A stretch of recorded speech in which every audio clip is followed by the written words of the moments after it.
मान्सूनचं राज्यात आगमन होत आहे। मान्सूनचा तळ कोकणात प्रवेश झालाय। मान्सून संदर्भात हवामान विभागानं अशी माहिती दिली आहे। शेतकऱ्यांसाठी ही आनंदाची बातमी आहे।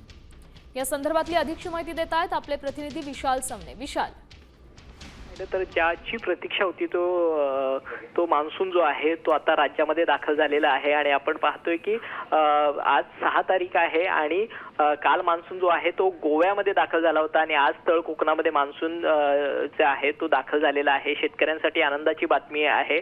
खरं तर पुढच्या 2 ते 3 दिवसांकडे मान्सूनच्या वाटचाली वरती लक्ष असणार आहे, कारण पुढच्या 2 ते 3 दिवसांमध्ये मान्सून हा संपूर्ण महाराष्ट्र व्यापू शकतो असा अंदाज जो आहे तो व्यक्त केला जातोय। दरम्यान 15 जून नंतर संपूर्ण महाराष्ट्रामध्ये हा मान्सून जो आहे तो व्यापणार असल्याचा अंदाज जो आहे तो हवामान विभागाने वर्तवलेला आहे। त्यामुळे आता पुढच्या 2 ते 3 दिवसांकडे संपूर्ण शेतकऱ्यांचं जे आहे ते लक्ष लागून राहिलेलं आहे। नक्कीच धन्यवाद विशाल दिलेल्या या सविस्तर अपडेटसाठी। तर शेतकऱ्यांसाठी ही आनंदाची बातमी म्हणावी लागेल, कारण मान्सून संदर्भात हवामान विभागानं महत्त्वपूर्ण माहिती दिली आहे। मान्सूनचा तळ कोकणात प्रवेश